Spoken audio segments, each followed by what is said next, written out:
संत परम हितकारी जगत माहे।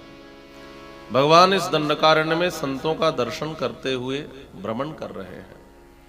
एक धर्मभृत नाम के महात्मा भगवान को वन घुमा रहे थे।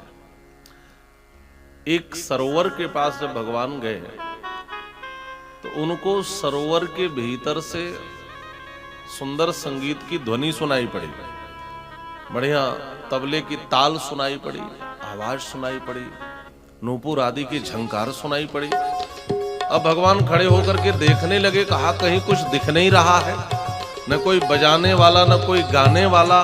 इस सरोवर के भीतर से इतना सुंदर संगीत कहां से आ रहा है? तब उस धर्मभृत नाम के महात्मा खड़े होकर कहते हैं, प्रभु इस सरोवर का नाम है पंचाप्सर सरोवर। भगवान ने कहा पंचाप्सर सरोवर, इसका मतलब क्या हुआ? तो उस धर्मभृत नाम के महात्मा ने कथा सुनाई। प्रभु एक मांडकर्णी नाम के यहाँ महात्मा रहते थे, बड़े अच्छे तपस्वी थे, इतने श्रेष्ठ तपस्वी थे कि उनकी तपस्या से इंद्र को जलन होने लगी। तो इंद्र ने 5 अप्सराओं को उनकी तपस्या भंग करने के लिए भेजा और संयोगतः उस महात्मा की तपस्या भंग हो गई। और भंग हो गई, वो अप्सराएं जाने लगी तो उस महात्मा ने कहा तपस्या भी चली गई और तुम्हें थोड़ी जाने दूंगा, अब तुम्हें तो रहना ही पड़ेगा।